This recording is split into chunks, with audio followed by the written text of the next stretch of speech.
प्रदेश के धार जिले में मौजूद भोजशाला को लेकर आज सुप्रीम कोर्ट ने अहम फैसला दिया। कोर्ट ने हिंदू फ्रंट फॉर जस्टिस की याचिका पर सुनवाई करते हुए हिंदू पक्ष को दोपहर 12 बजे तक पूजा करने का निर्देश दिया है। इसके बाद मुस्लिम पक्ष दोपहर 1 बजे से 3 बजे तक नमाज पढ़ेगा। इसके बाद फिर हिंदू पक्ष शाम 4 बजे के बाद अपनी पूजा शुरू कर सकता है। बता दें कि कल जुमे की नमाज और बसंत पंचमी की पूजा है, इसीलिए पूजा की मांग लेकर हिंदू पक्ष सुप्रीम कोर्ट पहुंचा था। कोर्ट ने एडमिनिस्ट्रेशन को सुरक्षा व्यवस्था बनाए रखने के डायरेक्शंस भी दिए हैं। प्रशासन भी नमाज और पूजा को लेकर पूरी तरह से मुस्तैद है। ड्रोन साथ ही साथ सीसीटीवी कैमरे से पूरे के पूरे इलाके पर नजर रखी जा रही है। साथ ही साथ ये भी बता दें आपको कि 8000 पुलिसकर्मियों की तैनाती भी की गई है ताकि किसी भी तरह का कोई प्रॉब्लम वहां न हो।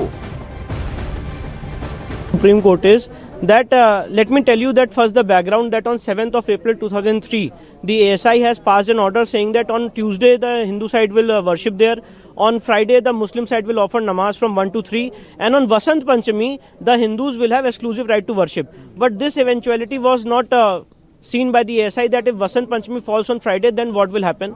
So in this regard, we had filed an application before the Honorable Supreme Court asking for an exclusive right to worship on Vasant Panchami. And today on our application, the Supreme Court has passed the following order. The Honorable Supreme Court has directed that the traditional puja which is going on in the premises in question on Vasant Panchami will continue to happen.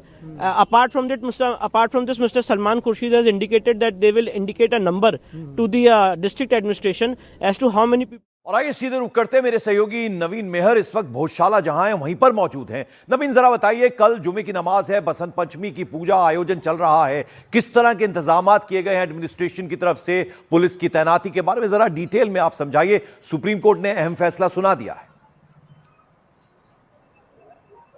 जी हाँ, बिल्कुल बताना चाहेंगे कि आगामी वसंत पंचमी को लेकर जो है जिला प्रशासन भी तैयारियों में जुटा हुआ था और हिंदू और मुस्लिम संगठन के लोग भी अपने अपने हिसाब से तैयारियों में जुटे हुए थे। इसी बीच जो है हिंदू फ्रंट फॉर जस्टिस ने जो है सुप्रीम कोर्ट में एक आवेदन दायर किया था और एक आवेदन लगाया था और उसी के आधार पर जो है आज उसकी सुनवाई हुई है।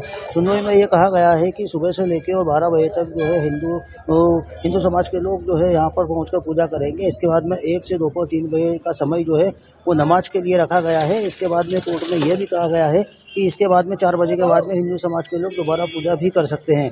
तो यह फैसला आया है जिसके बाद में धार की भोजशाला में जो है थोड़ा सा गमा-गमी का माहौल जो है बन गया है। हिंदू संगठन के लोग जो यहाँ तमाम मौजूद है, जिनसे भी हमारी कुछ समय पहले अभी बात हुई थी, उनका साफ तौर पर कहना था कि वो अपनी अखंड पूजा करेंगे, ऐसा उनका कहना है।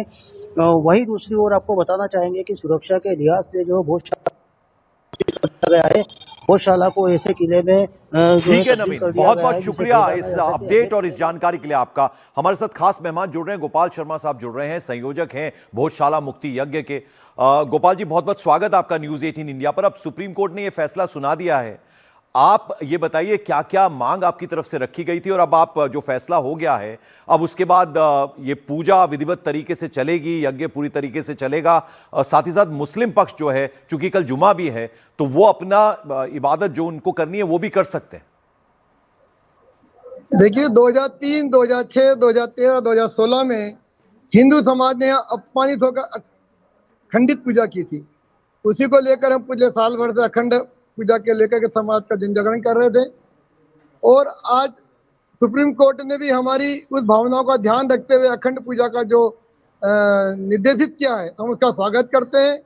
नमाज के लिए परिसर में अन्य स्थान पर व्यवस्था करने के लिए और अलग रास्ते का निर्णय दिया है, तो जिला प्रशासन उसकी व्यवस्था करे कि उनका परिसर में कई स्थान आंगन होता है, बाड़ा होता है, इसी परिसर में इनकी कमाल मौलाना की दरगाह भी है, तो वहाँ प्रतिदिन नमाज पढ़ते हैं। 13 में भी बसंत पंचमी शुक्रवार आई थी, नमाज पढ़ी थी। प्रशासन उनकी व्यवस्था वहाँ करे, दो अन्य उसका दिशा भी अलग है, तो प्रशासन को व्यवस्था करने में कोई तकलीफ नहीं आएगी जी। दिन भर माँ का पूजन अखंड होगा।